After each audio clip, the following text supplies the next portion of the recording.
Next topic है parallelogram law of vector addition. लिखो parallelogram law of vector addition.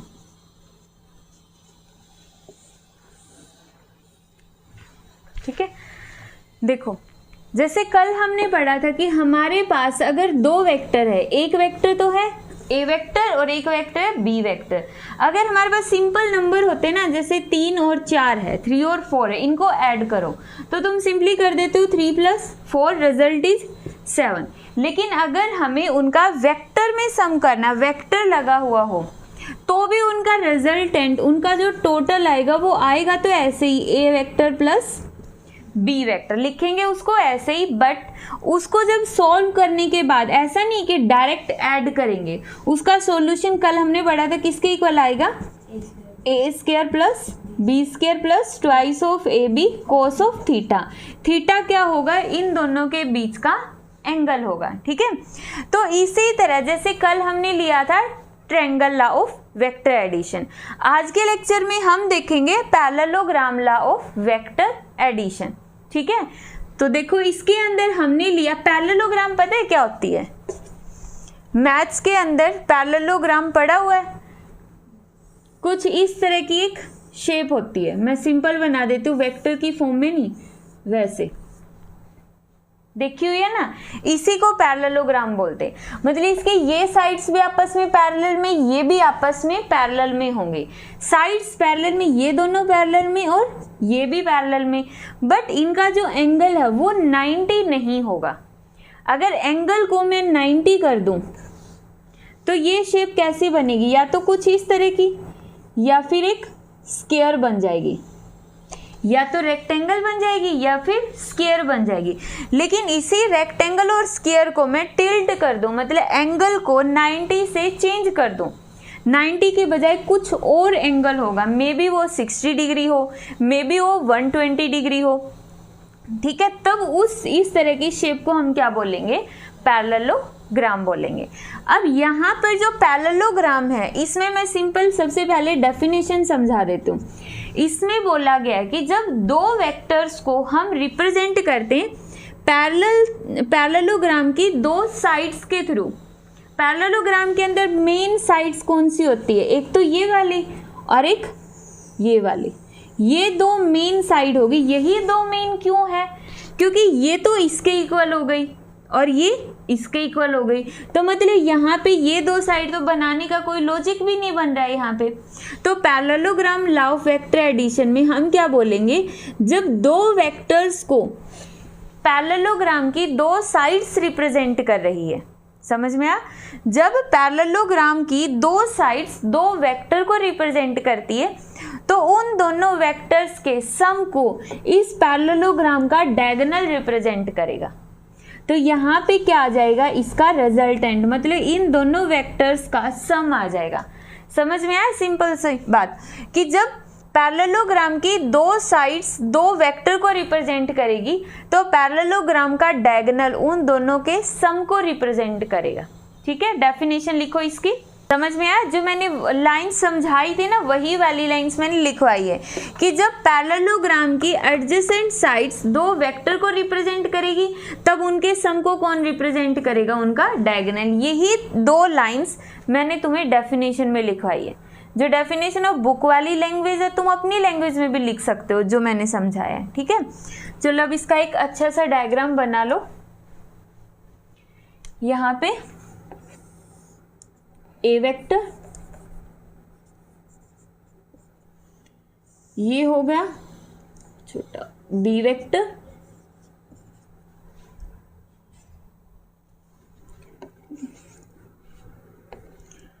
और ये हो गया इनका डायगोनल।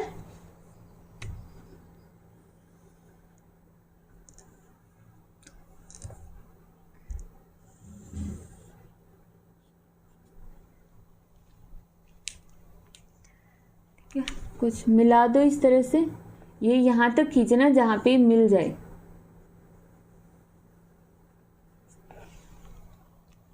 ठीक है, एक तरह से ये पैरेललोग्राम ही बनाई है हमने। इसको नाम दे दो, इस पॉइंट को A, इस पॉइंट को नाम दे दो B और इस पॉइंट को नाम दे दो C। ठीक है, अगर इसको बनाने में दिक्कत हो और बार बार, जैसे पेपर में तो रब नहीं कर सकते, इतना टाइम नहीं होता है, तो इसके लिए तुम ऐसे करना, पहले एक डॉटेड वाली और आधी सॉलिड वाली, इस तरह से एक पैरेललोग्राम बना सकते हो, इजीली बना सकते हो ना। इस तरह से उसका डायगोनल आमने सामने की साइड्स को मिला दो। यहाँ तक बनाना बहुत इजी होगा। इसको नाम दे दो O, इसको नाम दे दो A, B और C। ठीक है, फिर आगे इस तरह से एरो के निशान लगा दो, बस बन गया डायग्राम। ठीक है, अगर गड़बड़ हो तो पहले पैरेललोग्राम बना लिया करो। अब देखो, जैसे कल के लेक्चर में हमने कंस्ट्रक्शन पढ़ी थी। कंस्ट्रक्शन में हम क्या करते हैं, जब इसका सम निकाल लेंगे तो C से एक परपेंडिकुलर ड्रॉ करेंगे नीचे की साइड। C से एक परपेंडिकुलर ड्रॉ कर दो, जो OA को आगे बढ़ाने पर D पर कट करेगा। C से एक परपेंडिकुलर ड्रॉ किया, OA को आगे की तरफ बढ़ाने पर ये कहां पर कट करेगा, D पॉइंट के ऊपर कट करेगा। ठीक है, यहां पर हम बोल देते कि O जो थीटा है, आगे लिख लो, theta is angle between A vector and B vector. A vector और B वेक्टर के बीच का जो एंगल है उसको हम क्या बोलते हैं, थीटा। ठीक है, इसको हमने क्या बोल दिया, थीटा बोल दो या फिर अल्फा बोल दो। जैसे बुक में इन्होंने क्या बोला हुआ है, थीटा ही बोला हुआ है ये। ठीक है, थीटा ही बोला है। अगर बुक में बाई चांस अल्फा बोला हो ना किसी बुक में, तो तुम इसको अल्फा भी बोल सकते हो, हमें एंगल से मतलब है बस। A और B के बीच में कितना एंगल हो गया, थीटा। अगर ये एंगल थीटा है तो ये भी कितना होगा, थीटा होगा। इसके दो रीजन है। वो रीजन क्या है, एक तो कोरस्पॉन्डिंग एंगल हो गए दोनों, इसलिए थीटा है। दूसरा, ये वेक्टर भी तो कौन सा वेक्टर है, बी वेक्टर है ना। बी वेक्टर के सामने बी वेक्टर, ए वेक्टर के सामने ऊपर ए वेक्टर। तो यहाँ पे भी ए और बी के बीच का एंगल थीटा और यहाँ पे भी ए और बी के बीच का एंगल थीटा। इसीलिए अगर ये थीटा है और ये भी थीटा है, समझ में आया दोनों रीजंस। या तो ये होते हैं कोरस्पॉन्डिंग एंगल, जैसे ये होता है दो पैरेलल लाइंस को एक तीसरी लाइन अगर कट करके जा रही है, तो यहाँ वाले एंगल्स या फिर इस साइड वाले एंगल्स, इनको हम कौन से एंगल बोलते हैं, कोरस्पॉन्डिंग एंगल। या फिर इस एंगल को, इस एंगल को और इसको, इनको भी हम क्या बोलते हैं, कोरस्पॉन्डिंग। समझ में आया कोरस्पॉन्डिंग का मतलब, या तो बिल्कुल ऊपर वाले इस तीसरी लाइन के एक साइड में और ऊपर की तरफ हो, या फिर इस साइड वाले ऊपर वाले, तो बन गए ये इसके इक्वल, ये इसके इक्वल। या फिर इन लाइंस के नीचे वाले ले लो, इसका भी नीचे वाला और इसका भी नीचे वाला, इस साइड भी नीचे वाले, दोनों कोरस्पॉन्डिंग एंगल होते हैं। मैथ्स में है ये, ठीक है। तो यहाँ पे ये दोनों कोरस्पॉन्डिंग एंगल भी होते हैं, इसलिए भी ये दोनों इक्वल होंगे। और वरना तो सिंपल सी बात है, ए और बी का एंगल अगर थीटा है तो यहाँ पे भी तो ये ए ही वेक्टर है जो आगे जा रहा है, और ये कौन सा वेक्टर है, बी। तो ए और बी के बीच में यहाँ पे भी थीटा होगा। अगर मान लो ये और भी आगे बढ़ गया, तो यहाँ पे अगर एक जगह और बी आ जाता तो भी एंगल कितना होता है, थीटा। ठीक है, अब चलो इसका डेरिवेशन करते। डायग्राम में कोई प्रॉब्लम हो तो पूछ सकते हो। तो कौन सी ट्रायंगल लेंगे यहाँ पे, सबसे पहले टेकिंग ट्रायंगल, बड़ी वाली ट्रायंगल ली थी ना कल हमने, O C D. Taking triangle O C D, ये हो गया ओ पॉइंट, ये हो गया सी पॉइंट और ये हो गया डी पॉइंट। तो देखो ओ सी और डी, ये बड़ी वाली ट्रायंगल हमने ले ली है। ठीक है, अब इस बड़ी वाली ट्रायंगल पर हमने क्या लगा दिया है, पाइथागोरस थ्योरम। तो लिखो using Pythagoras theorem. Using Pythagoras theorem. बताओ पाइथागोरस थ्योरम के अकॉर्डिंग क्या होगा, ओ सी का square is equal to O D का स्क्वायर प्लस हाँ सी डी का स्क्वायर। देखो पाइथागोरस थ्योरम में क्या होता है, हाइपोटेन्यूज का स्क्वायर और डिवाइड बाई बेस का स्क्वायर और हाइट का स्क्वायर। तो समझ में आ गया, बेस का स्क्वायर हाइट का square is equal to hypotenuse का स्क्वायर। ओसी क्या रिप्रेजेंट करती है, रिजल्टेंट को, जिसको हम दिखाते हैं आर से। रिजल्टेंट क्या होता है, टोटल, दो वेक्टर्स का टोटल होता है, उसको हम दिखाते हैं आर से। ठीक है, तो ओसी की जगह तुम क्या पुट करोगे, आर वेक्टर का स्क्वायर, क्योंकि देखो ओ से सी किसको रिप्रेजेंट करती है, आर को, तो मैं ओ सी की जगह आर भी लिख सकती हूँ ना। फिर नेक्स्ट नीचे क्या है, ओ से डी, ओ से डी। ठीक है, ओ से डी, देखो ओ से डी इसको हम कैसे लिख सकते हैं, ध्यान से देखना। ओ से डी लिखने के लिए ये देखो, ओ से लेकर ए तक कौन सा वेक्टर है, ए वेक्टर, तो और आगे ए से लेकर डी तक हमें निकालना पड़ेगा। तो इसको मैं ऐसे लिख सकती हूँ, ओ डी को ओ ए प्लस ए डी लिख सकती हूँ या नहीं, लिख लिया। फिर नेक्स्ट लिखो, ये क्या है, सी डी का whole square. Next O A की जगह क्या लिख सकते हैं, ए वेक्टर, ओ से ए वेक्टर है ना, तो मैंने ए वेक्टर लिख लिया। ए से डी हमें कल जैसे हमने ट्रायंगल लॉ में निकाला था, निकालना पड़ेगा।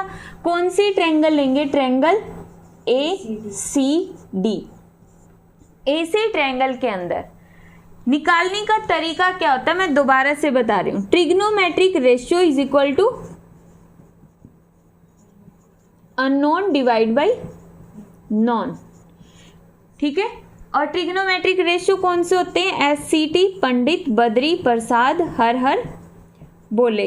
S for sine theta, cos theta, tangent theta, सीखे हुए हैं ना तूने, तो यहाँ पे ये समझ आता है। और 10th में ट्रिग्नोमेट्री में ये होता है, trigonometric ratio is equal to unknown side. Unknown का मतलब जो साइड हम निकालना चाहते हैं, जैसे इसमें कौन सी साइड निकालना चाहते हैं, AD, तो यहाँ पे AD निकालना चाहते हैं, तो trigonometric ratio is equal to unknown मतलब AD। और इन तीन साइड्स में से किसकी वैल्यू दी हुई है, CA की वैल्यू दी हुई है, तो CA की वैल्यू CA नीचे पुट कर दो। ये होता है नॉन, मतलब ट्रायंगल की तीन साइड्स में से एक साइड जो दी हुई है उसको तो नीचे पुट कर दो, और जो हम निकालना चाहते हैं उसको ऊपर पुट कर दो। ठीक है, अब यहाँ पे देखो, ये है थीटा, एंगल है हमारा थीटा। थीटा के सामने की साइड क्या होती है, परपेंडिकुलर, और नीचे वाली बेस, और ये तीसरी वाली हाइपोटेन्यूज। डाउट है यहाँ तो कुछ, ठीक है। तो अब देखो AD क्या है यहाँ पे, बेस, AD की जगह बेस, CA क्या है, हाइपोटेन्यूज, B बाई एच कौन सा एंगल होता है, कोस थीटा, तो यहाँ पे क्या कर दोगे, cos of theta is equal to, cos theta किसके इक्वल आ गए यहाँ से, AD बाई CA की जगह क्या लिखेंगे, B वेक्टर।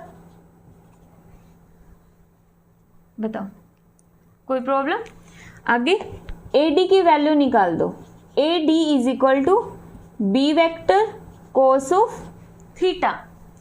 AD की वैल्यू पुट करो यहाँ पे, B vector cos of theta plus, जिस तरह हमने यहाँ से AD निकाला है उसी तरह हम क्या निकालेंगे, CD निकालेंगे।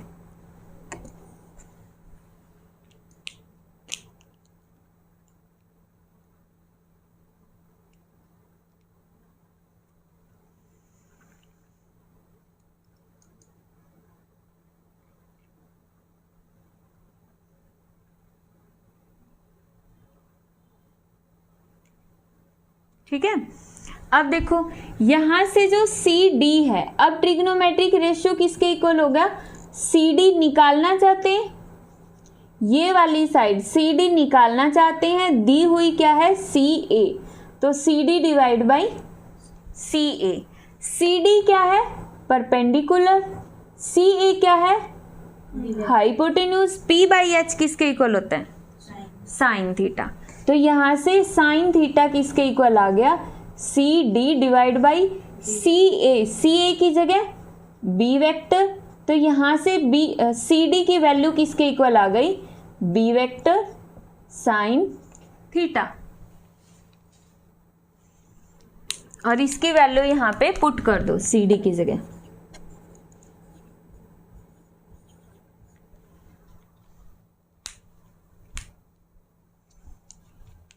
और इसका स्केयर, कुछ पूछना है यहाँ तक हो गया मोंटी? ठीक है, देखो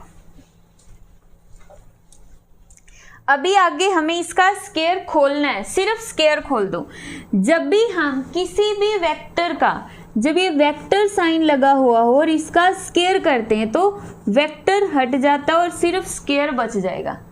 तो मतलब वेक्टर का स्केयर क्या होता है, सिंपल एक नंबर होता है जिसपे कभी भी वेक्टर नहीं लगता है, जिसको हम बोलते हैं स्केलर क्वांटिटी।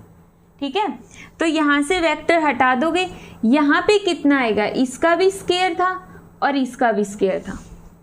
खोल दो इसको, A का square plus B cos theta, B का स्केयर कोस square theta plus 2AB cos theta, ये आ गया। ठीक है, यहाँ से भी दोनों जगह से वेक्टर हट गया क्योंकि इनका भी स्केयर है। अब आगे इसका भी खोल दो, ये कितना आ जाएगा B square sine square theta. अब देखो B स्केयर कोस थीटा और B स्केयर साइन थीटा, यहाँ से कॉमन क्या निकल रहा है B स्केयर, अंदर क्या बच गया cos square theta plus sine square theta और plus twice of AB cos theta. ठीक है, अब ये तुम्हारे पास मैथ्स में एक आइडेंटिटी होती है जो किसके इक्वल होता है कोस स्केयर थीटा 1, तो यहाँ पे 1 कर दो और बाकी सारी term as it is 2AB cos of theta. यहां से ये आ गया R स्केयर के इक्वल, और स्केयर को उस साइड ले जाओगे तो क्या हो जाएगा अंडर रूट, और ये आ गया हमारे पास R वेक्टर।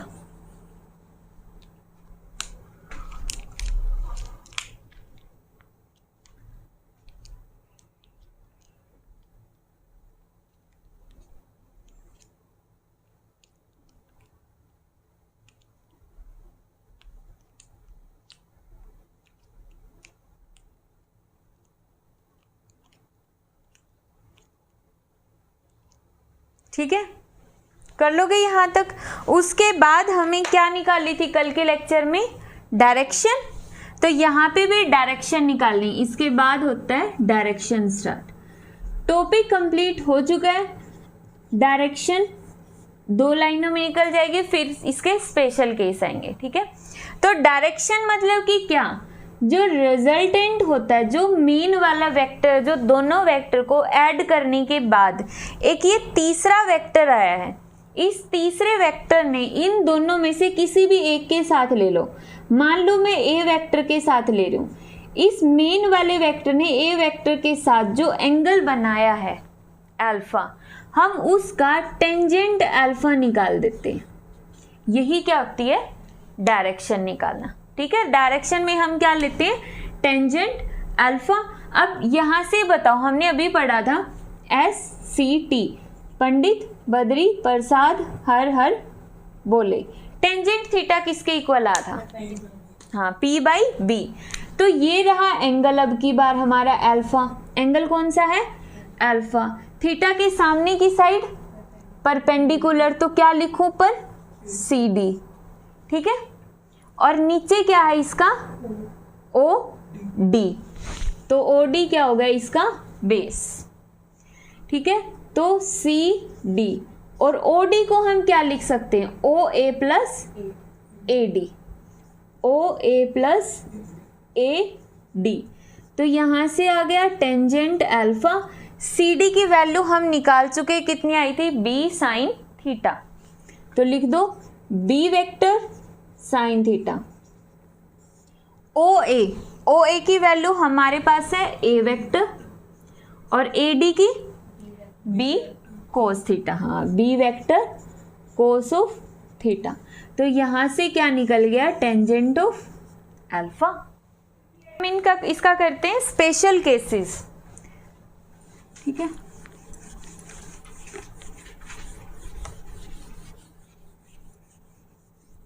देखो नेक्स्ट हेडिंग डालो special cases.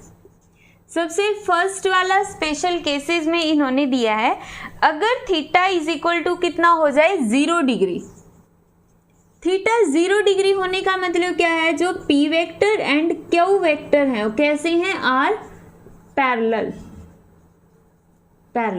Means P vector भी एक ही तरफ जा रहा है, क्यू वेक्टर भी एक ही तरफ, दोनों पैरेलल में हैं।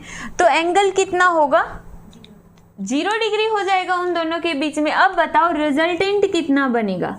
रिजल्टेंट का फॉर्मूला क्या होता है, पी स्क्वायर प्लस, एक सेकेंड, यहाँ पे हमने वेक्टर कौन से माने हुए हैं, ए और बी। तो पी और क्यू की जगह तुम ए और बी कर लो, ए और बी। अगर पी और क्यू वेक्टर लिए होते तो पी और क्यू रखते, तो कितना रिजल्टेंट आता है, A square plus B square cos theta. तो वैल्यू पुट करो, A square plus B square twice of A B, theta कितना है 0 और कोस 0 कितना हो जाएगा 1। तो 1 हो गया, तो यहाँ पे कितना रह गया, A square plus B square plus 2ab। ठीक है, हाँ ये हो जाएगा a प्लस बी का होल स्क्वायर, और यहाँ पे है अंडर रूट, कैंसल आउट। तो r किसके इक्वल आ गया, a प्लस बी के इक्वल, सिंपल। ठीक है, अब यहाँ पे हम टेंजेंट अल्फा भी निकालेंगे इस स्पेशल केस में।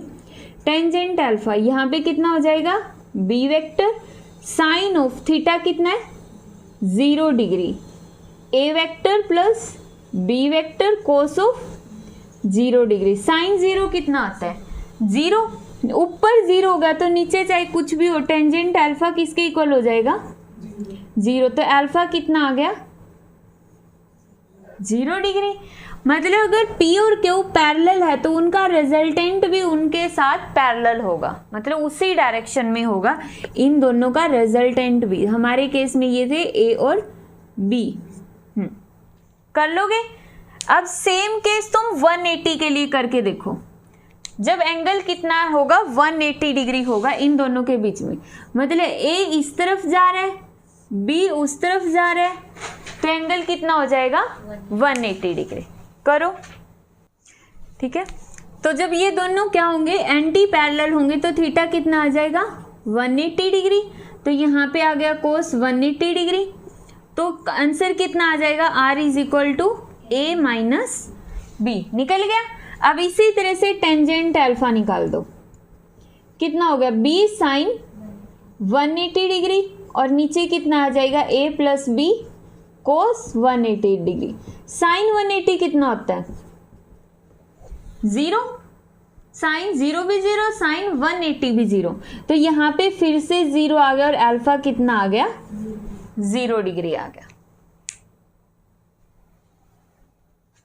कर लोगे। तीसरा केस खुद ट्राई करना, जब एंगल कितना होगा 90 डिग्री। ठीक है, बस।